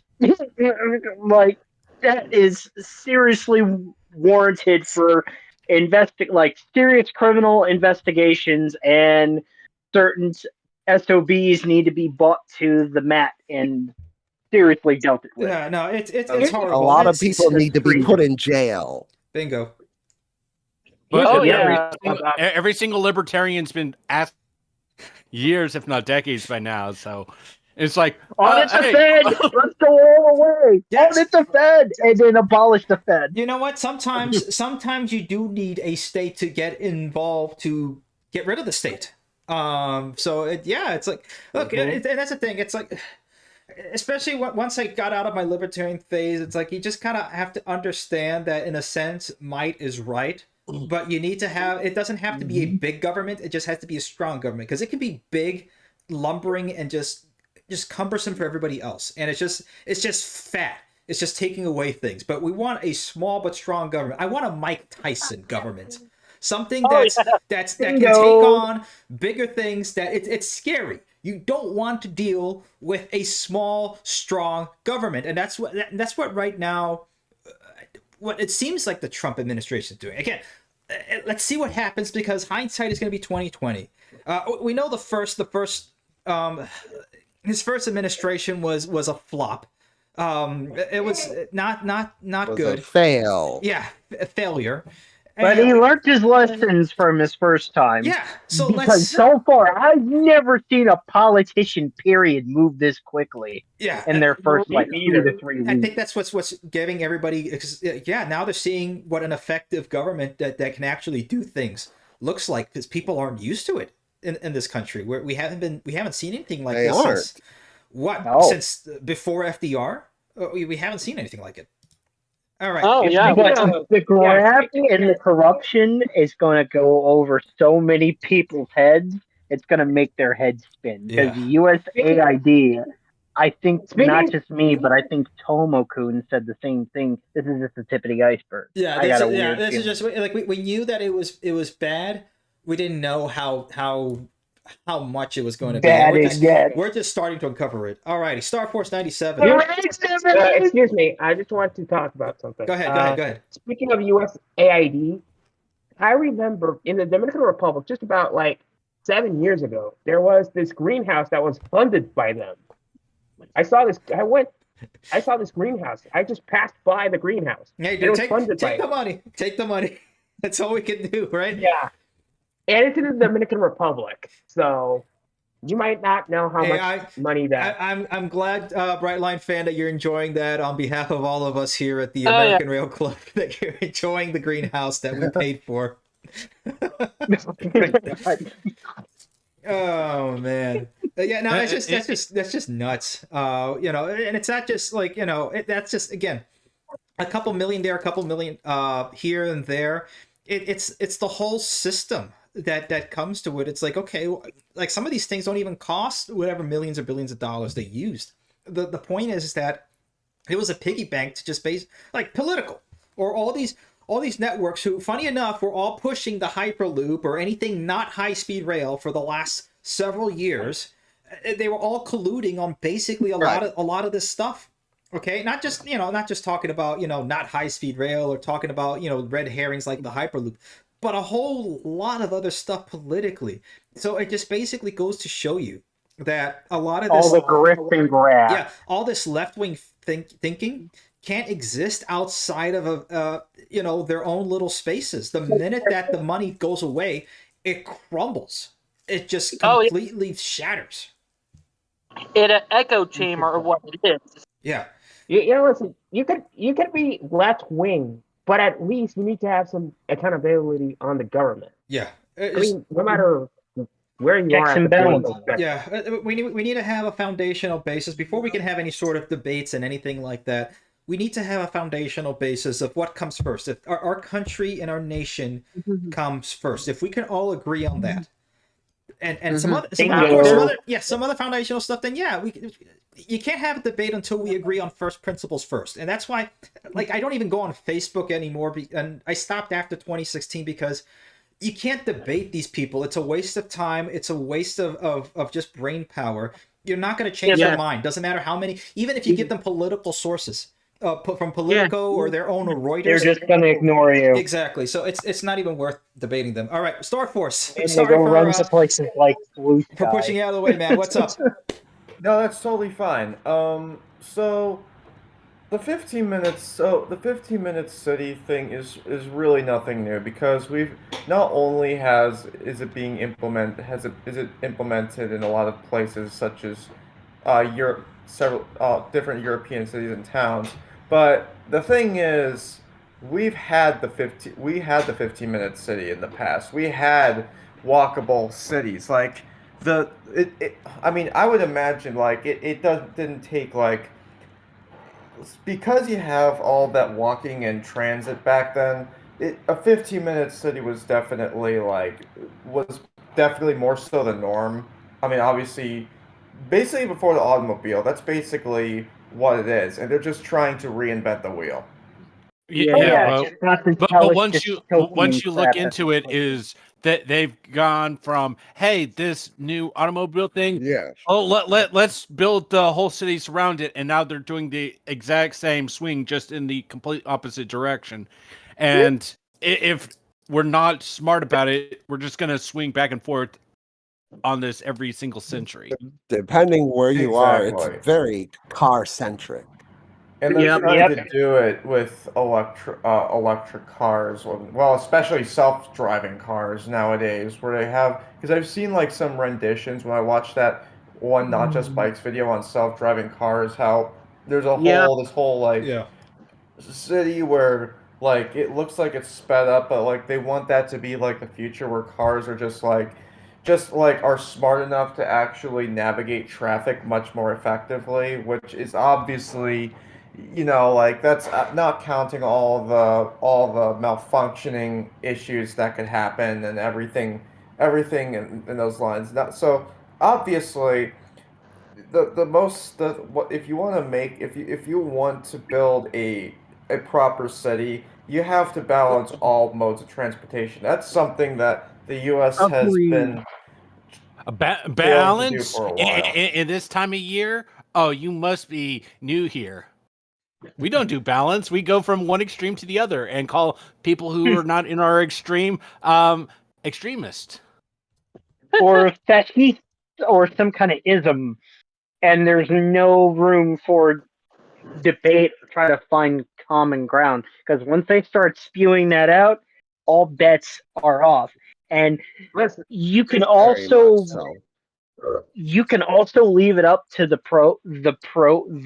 programming of the Legacy Mockingbird Media, which was also funded by our own tax dollars. Yep. I mean, like, come on, that should be an obvious, like, alarm bell, a red flag, like, hey, something isn't right here. Like, why all these talking heads are saying pretty much the same damn thing? Yeah, Make and your alarm bells go off in your head. Like, what type of democracy are they defending? That's the question. Oh yeah, mob rule. What type of democracy are they defending? They're defending mob rule. That's all they're doing. Yeah, that's why I don't buy this stuff with this 15-minute city. I mean, that's just what they're just showcasing to the public. What they're showing in their own papers to their own investors is something completely different. Like I forget, it was like either Blackstone or BlackRock, one of those two companies. Which honestly, that they should be broken up, and all the top shareholders should be in jail. But the thing is, they said that I forget, it was like during like towards the end of COVID that they said that they bought up enough properties to have that now the entire all the homes in the United States, 30% of them are rentable properties. And what they want to do by the end of the decade is turn it to 60% of all U.S. homes to be rental homes. I mean, Here's the thing. It's bonkers. Here's the thing. It's completely insane. If Teddy Roosevelt were want to turn alive, us into renters. he would have broken down. You own nothing and be happy. Yeah. He would not have broken down the companies. He would have grabbed the bat and started a swinging competition. And how close can I get? into tiny bits. It's like, how close can I get to your arm on the table without hitting it?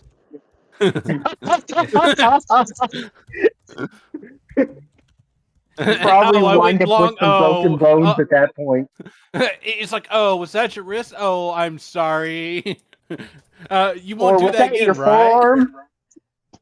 I know we're just like at the precipice I'm so of clumsy. I can't help myself. We're just at the precipice of Fed posting here at the American Radio Club. But look, I mean, it just goes to show you how ticked off we are. I mean, speaking to the point of Trump and Teddy Roosevelt, I mean, I'm glad that he's such a fan of Teddy that he even has a Rough Rider statue behind him on his desk.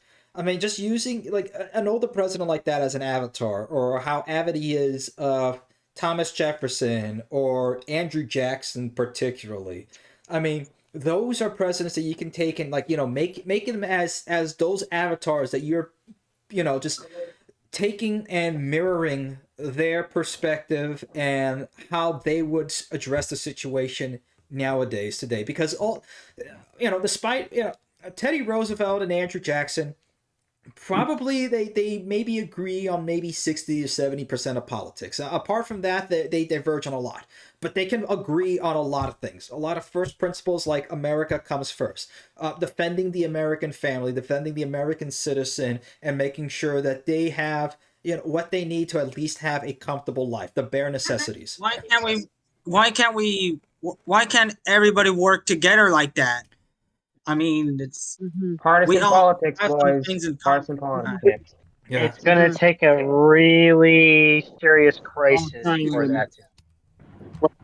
Yeah, Sadly. and I honestly think, I feel like I honestly feel like as concerned as I get about with all these plane crashes happening, it's obviously it's obviously still just like a very almost zero fraction.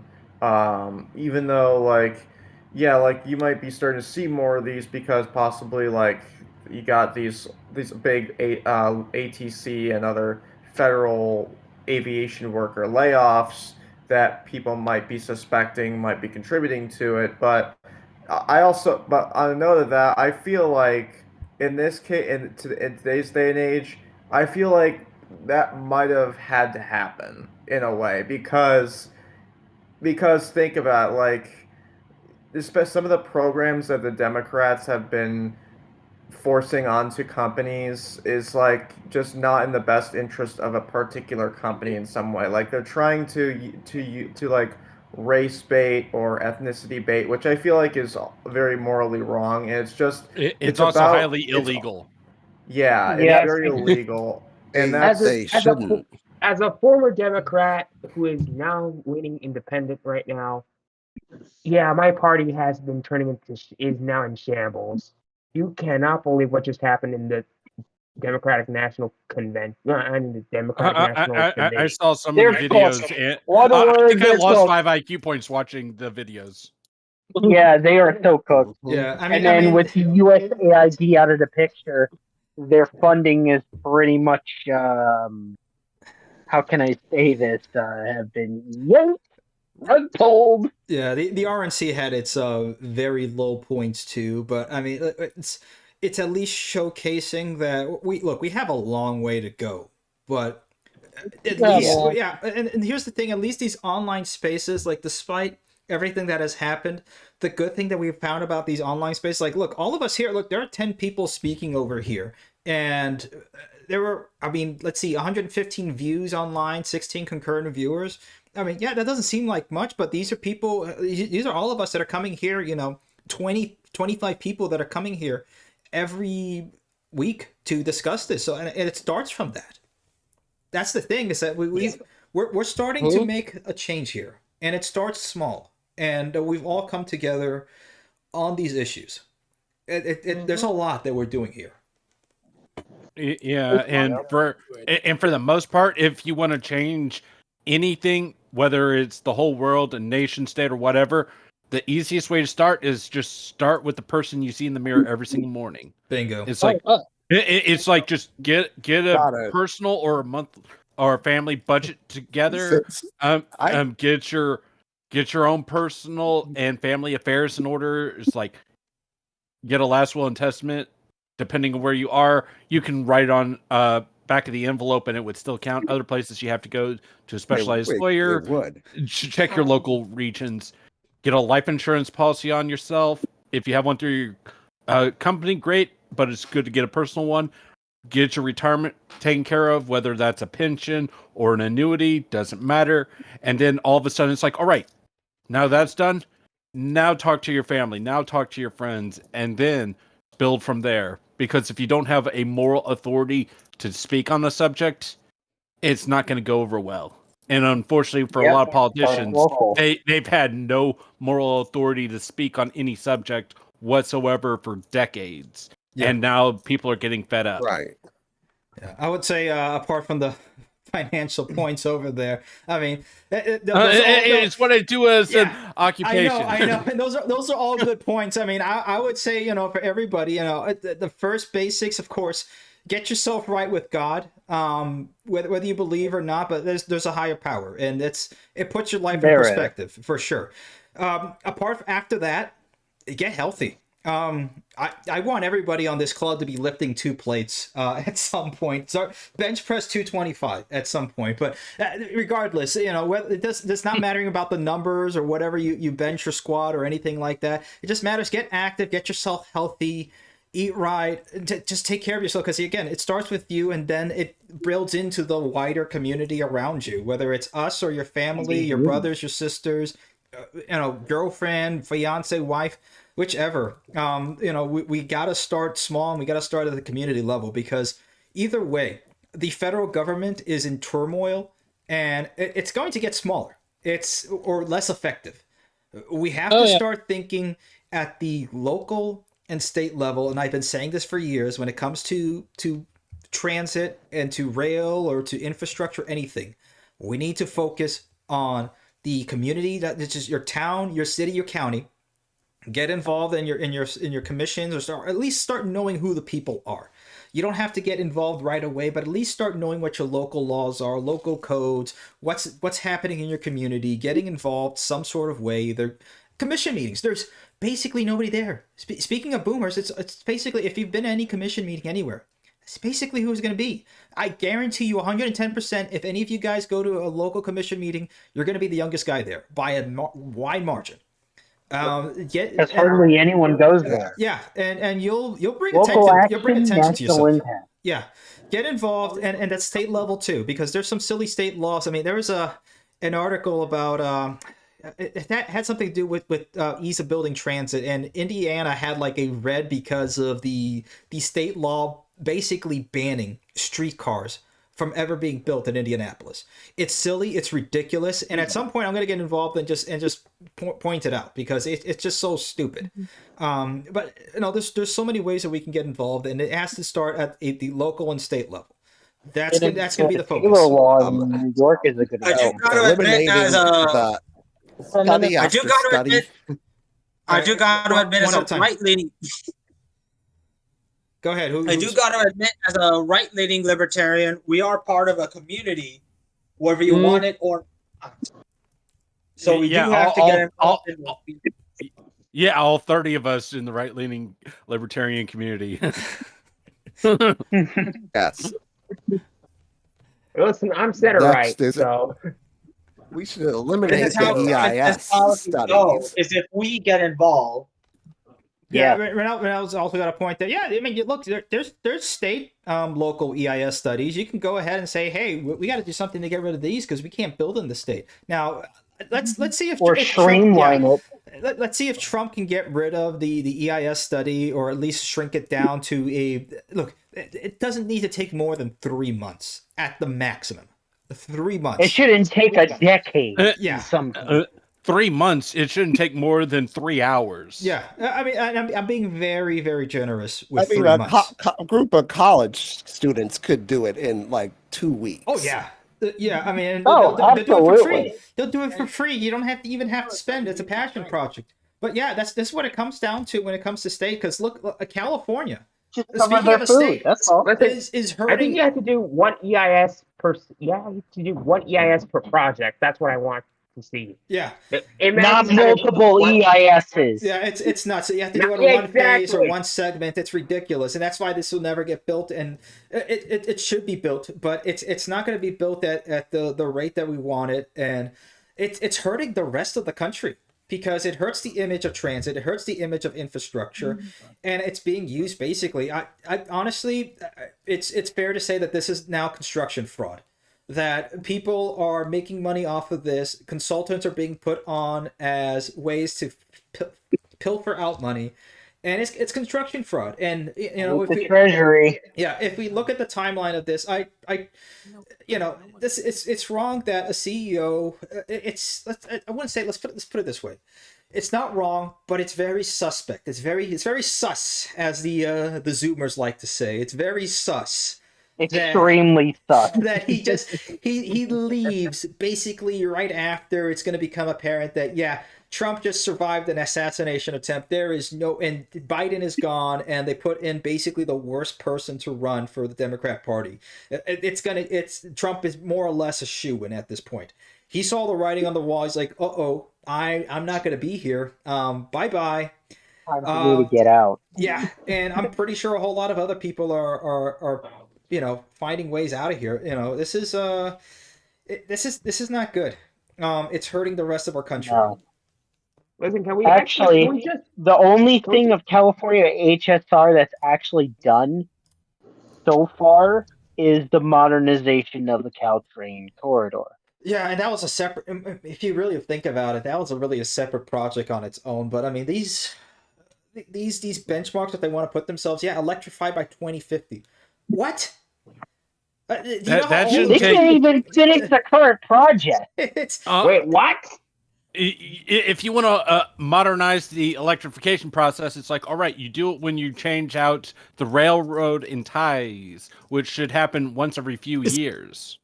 And grade separate and update your and the electricity. You could just set up the poles right now and not actually set up the wires until you redo the ties again, which would be what? Anywhere from a couple of months to a few years from now? Yeah. All right, guys. Let's put this at 10 more minutes over here or so. Let's bring this to a close at around 10:10. That gives us more than enough time. In my case, that would be 11 and 10 I got a PM. question. I got a question for Darius over here. Do you remember one of the first videos we did talking about California high-speed rail? Do you remember? Do you remember what our opening joke was for that? Of course, of course. Is it going to get done by 2029? Yeah. Yeah. And let me see if I can bring this up over here. I'm gonna see if I can put it up on the club because it's pretty hilarious. Let me see. There we go. All right. Let me George, see. get on top of that audit of California HSR because we want to know where the money went. We thought it was going to take at least 15 years. Yeah, we gotta know, and I'm gonna put it in the general chat so you guys can rewatch that. And this was. I'm gonna just put it also over here. I'm not going to play the whole thing. Absolutely not. I'm just gonna play some parts and bits of it. But it's kind of, oh man, look at how young I was back then, man. Hey, at least the Reaper isn't coming for my hair just yet. That's the good thing. It's still there. It's still there. I mean, I got a haircut yesterday, but I mean, it's still there. Not, man, I must have been like 130 pounds there. But look, this is pretty funny. So, the opening joke. Here we go. Well, looky here. Oh, Looks damn, like you do California look. is I finally think moving I on. remember this video. I don't see it in the chat. Where is it? Where is it? I don't see it in the chat. It's in the general chat. It's in the general chat. But here's the big joke here. Darius, this is where you come out. Here you go. I got the juice cord on one phone, and then the other phone, I got the live stream on the other. Not until 2029. Oh my god! Yeah, it's crazy. There he is. Oh yeah. Age 80. I remember this video. Now what has changed? What has changed since then? You know, Not a damn thing. What has changed? This is nuts. And this is another governor we're talking about. Back to Jerry Brown. This was 10 years ago, January 6, 2015. 10 years ago. Damn. We don't have time to be waiting for this. It's like we've been pushing for this. High school when it was started. Yeah, I mean, I graduated high school like Bro, I year was in before. 8th grade.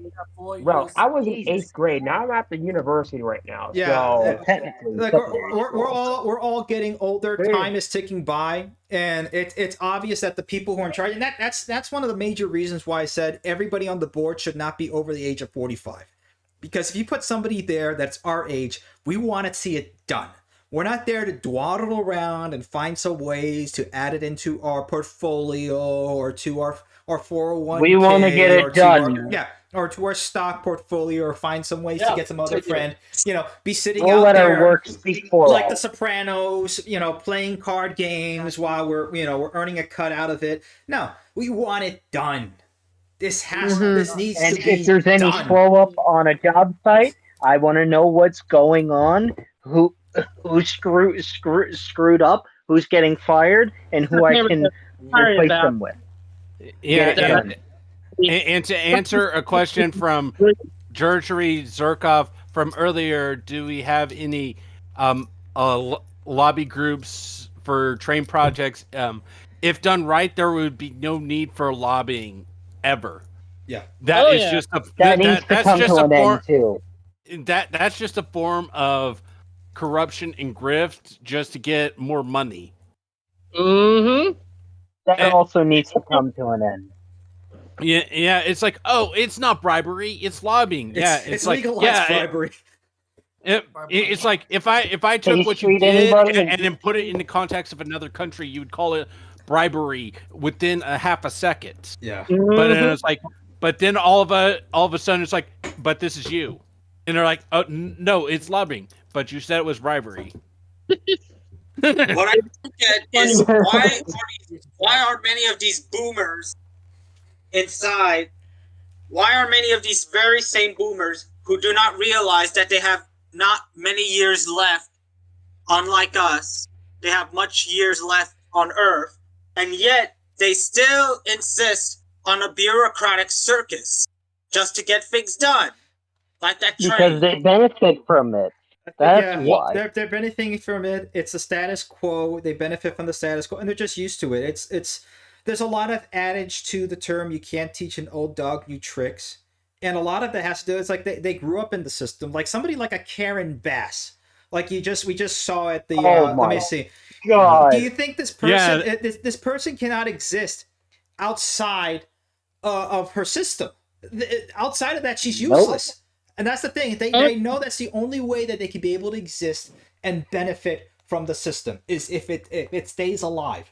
The minute it becomes threatened, the minute that it's starting to crumble, they're going to freak out. Which is one of the reasons why this whole USAID situation, the US AIDS situation, is such a massive scandal, and just it's indicative of the greater rot. Become a cancerous tumor. Exactly, the cultural rot and cancer that we have in this country. Bingo. And the worst part about it is most of them can only operate while the system is running flawlessly during perfect times. And now that the perfect times has come to an end, they don't know what to do except do what they've always done, which is clamp down on any dissent, which done repeatedly shows that they're nothing more than petty tyrants. Yeah, and it's hurting. Let's put it this way. And not to mention they commit lawfare. I'm gonna give some credit to the boomers. To credit to the boomers, a lot of them are not like the rich boomers that are basically living in the villages and smashing golf carts into each other, Mario Kart style.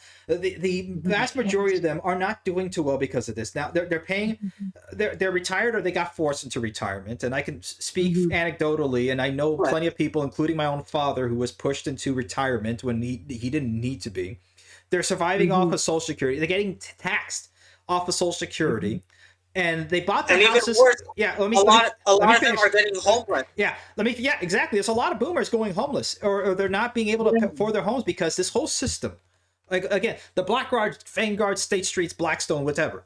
They're pumping money into the housing market. They're inflating the prices of housing. What do you think that does to the property taxes? What do you think that does to the insurance rates?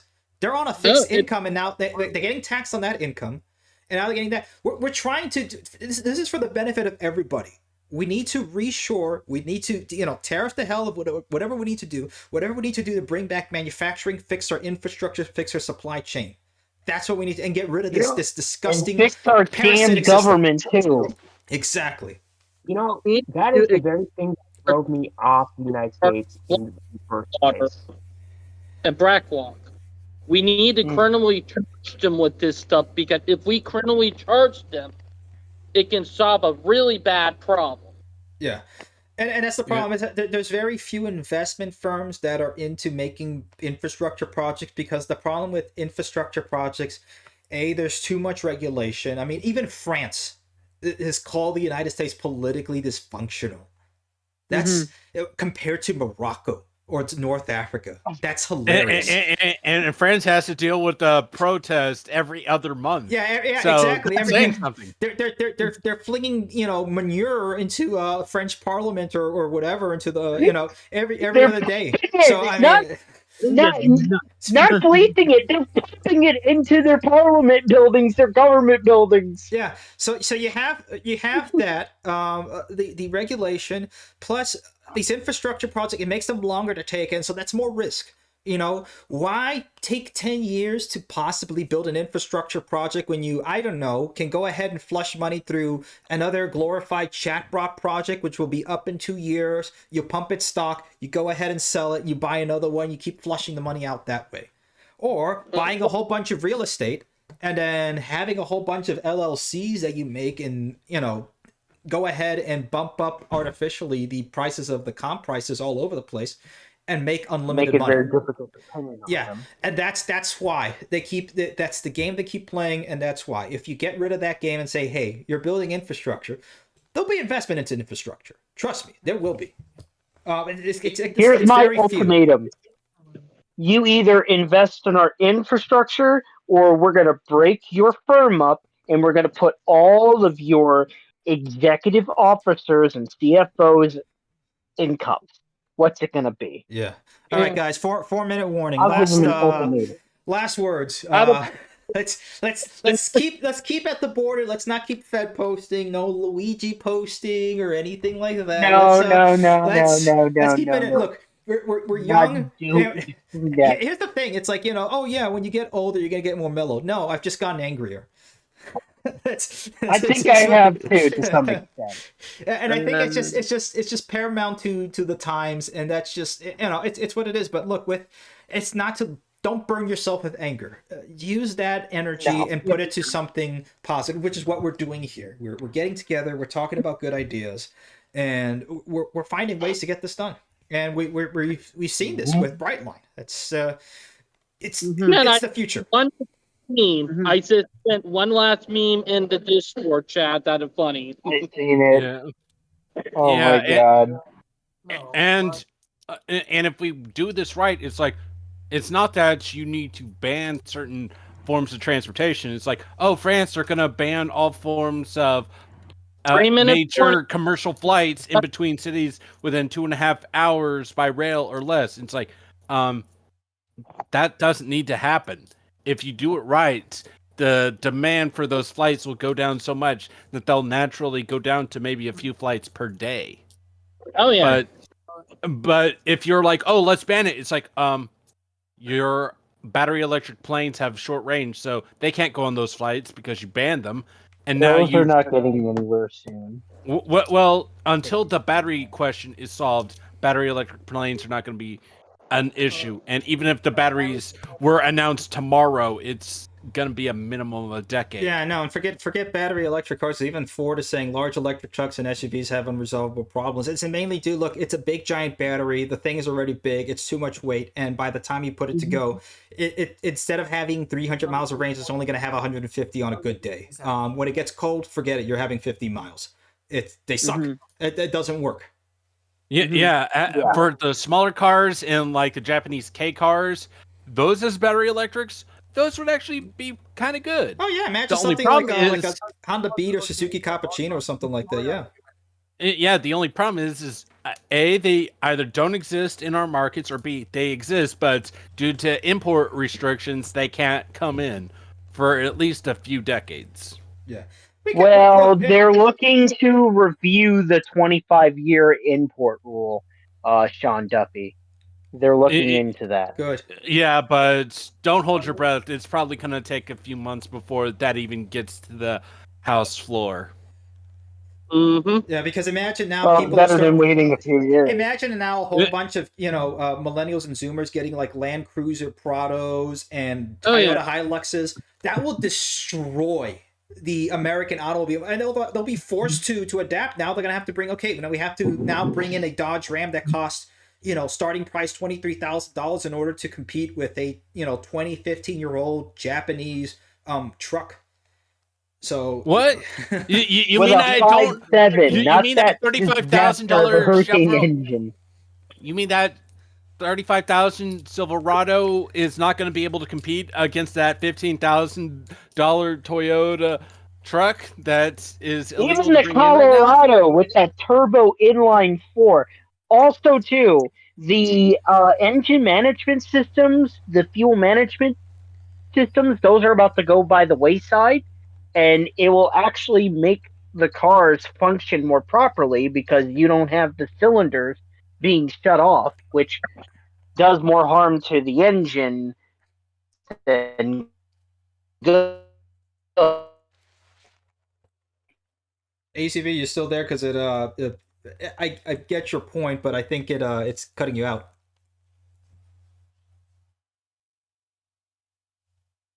Okay, hopefully. Wait, am I still on? Yeah, I should be. Okay.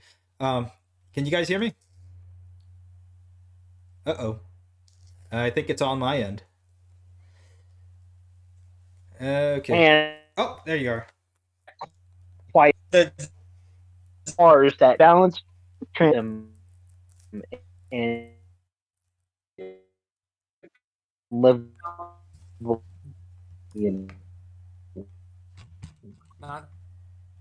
Yes.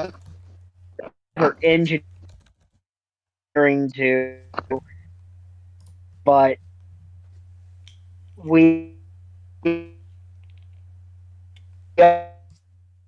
And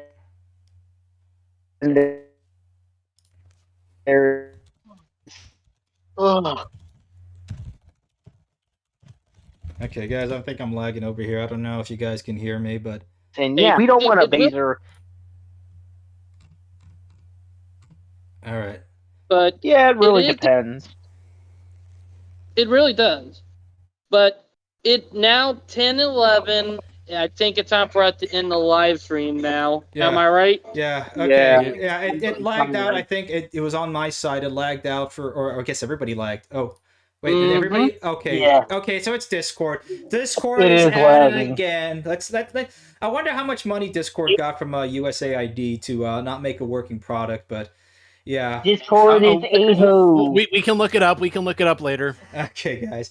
All righty, we're gonna end it. We're gonna end it here. We're gonna bring the train to the station. It's a 2-minute delay thanks to Discord. Discord delays strike again, but it was a very good, interesting conversation, guys. I think this was probably one of the best so far we've done in the last since we started this for sure. But guys, thank you all and everybody there in YouTube land and everybody else. Thank you all for joining on board on this episode here of the ARC live stream, and I hope you guys are excited for the upcoming video. There's still some work to go, but I mean, you guys are good with the whole vibe of it, at least, and everything, right? And there's of course some improvements to be made, but what do you guys think? Placeholder video here actually fits. Yeah, it takes, and I'm still looking through. It takes a lot of time to go through a whole lot of archival footage. I mean, I like the teaser. Good. Alrighty, guys. Well, thank you all for joining on board. Of course, just join us on Discord. The link is somewhere in the chat, and yep, it's there, and I'm gonna pin it on here. So there you go, guys. All right, thank you all for joining and riding on board this ride here on the American Rail Club. We will see you all next time. Godspeed. You'll see you next time. Also, Have a blessed Have day. a great week. Have a great night, and stay safe. Take care, everyone. Have a Bye. Have an amazing week, everybody.